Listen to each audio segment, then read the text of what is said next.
Violation, sir. May lisensya, sir? Wala lisensya, sir. Thank you. Ayan, minsan na pag tinatanong natin yung ating mga enforcer kung anong violation, minsan di nila alam, no, kasi ang ginawa, iba yung nag-apprehend, pinapahatid lang dito sa kanila, no, kapag na-check na nung apprehending officer. Kaya yung minsan nagdadalawa isip pa sila kung ano yung violation. Ito pa.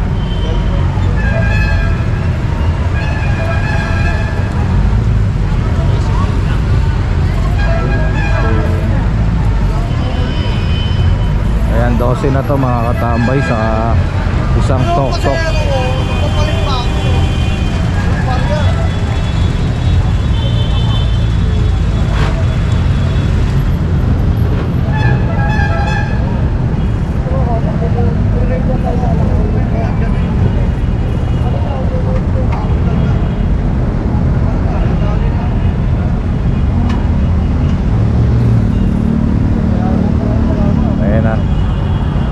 Alright mga kasambay, ito dito na tayo sa may Asuncion. Ito mga walang lisensya lahat na apprehend na rito at nakatigil na rito, no? So ito kasama na ron sa may pila. Online mo na lang yun, sir. Online mo.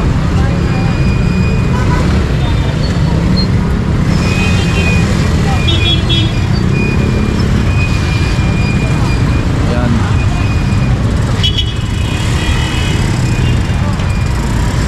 Grabe lahat to, wala lisensya, no?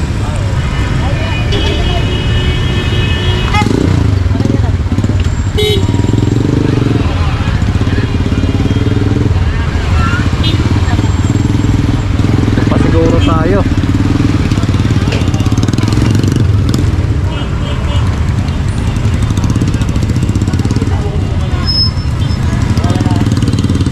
Ito Delpan na to, papuntang Delpan.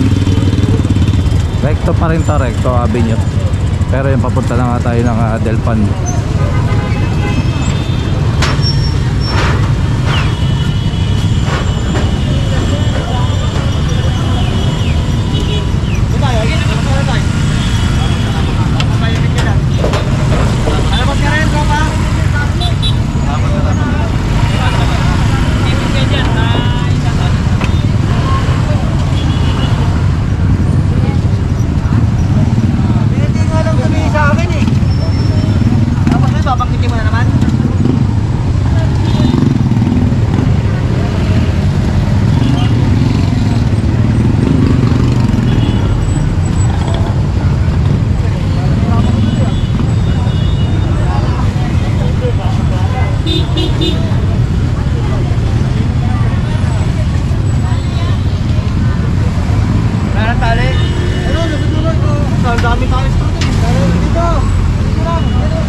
Na siguro to mga katambay, itong mga itatali na to, no?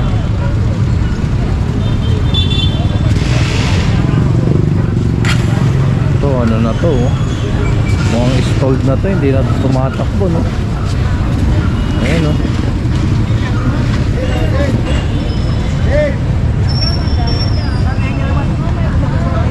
Ayan, stock na to.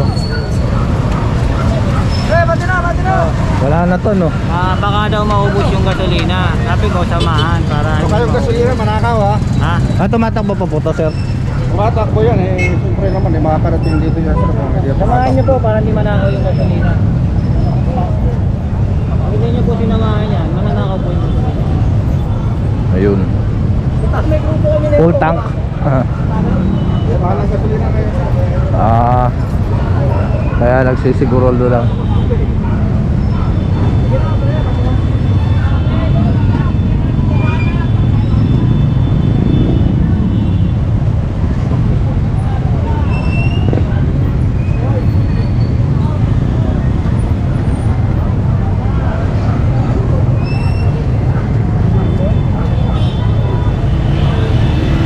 Ito si tatay, kompleto. Okay naman.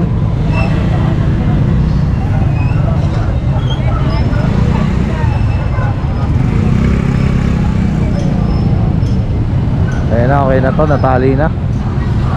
Tara, let's go. Alright mga katambay, ito sa Recto Avenue pa rin tayo. Ito may additional lang na isa pang kolong-kolong na tricycle. Maligit ka ba? Maligit ka ba? Ano, RCR pa to? RCR pa kita mo. Ha? Taka na lang. Patigit ka, lahat ng meron yun. Lagay nila. Wala kang ano, RCR?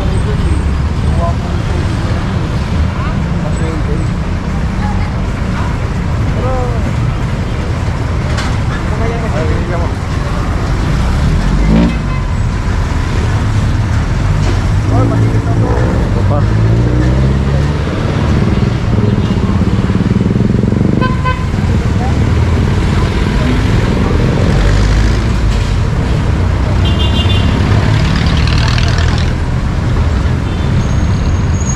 Kaya magpatikit. Kapag mapatikit ka, ikaw din magtutubos yan eh. Ito, kung ipasama mo to sa ano, yung boss mo magtutubos yan. Pag mo sakripisyo lisensya mo, kasi kasalanan ng mayari nito kasi walang permit. Tama yun. Tama yun mga katambay. Kaysa isakripisyo niya yung lisensya niya. Baka sabihin pa ng amo mo, tubusin mo. Oo. Oo. Ganun talaga. Kasi nagpatikit ka. Hindi magtutubos dito. Pera niya. Kumahan mo lang. Hindi mo kasalanan niya, kasalanan ng may-ari nito. Ikaw may lisensya ka. Yan lang bakit. Pwede yun. Ano na? O sige o. Punta nyo na Central Market. Ayan, tama naman yung ano, kaysa patikitan eh, hindi niya naman kasalanan na walang ano to, permit. May lisensya siya. Masasakripisyo nga yung ano niya, lisensya niya, no? At least ito sir, mapipilitan yung may-ari na ito na tumubos, no? Mapipilitan nyo kami yung nakuha ng permit. Oo. Kaya kapag yung lisensya niya, baka hindi pa siya bayaran. Ayun nga eh. Ayan, Oo naman yung ano eh. hindi niya naman kasalanan dito. Oo. Siya sumunod siya, may lisensya siya eh, no? Oo. So yung kawawa naman yung ano, yung driver kapag pinatikitan, no? Kaya yung inadvisean siya ng ating mga enforcer na wag magpatiket kasi baka sa uli siya pa yung maging kawawa. At least ito yung amo niya ang tutubos dito. So ayan, tali na. Tara, let's go. Alright mga katambay, ito dito na tayo sa impounding area. So total 25 itong hila-hila ngayon, pangalawang operation. So ayan, maraming salamat ulit sa inyong pagsuporta. At lalo na sa panonood ng Katambay Official Vlog. Please kindly like, comment, share and subscribe. Pakihit nyo na rin ang notification bell para updated ka. Mabuhay kayo lahat hanggang gusto nyo. God bless everyone and peace out.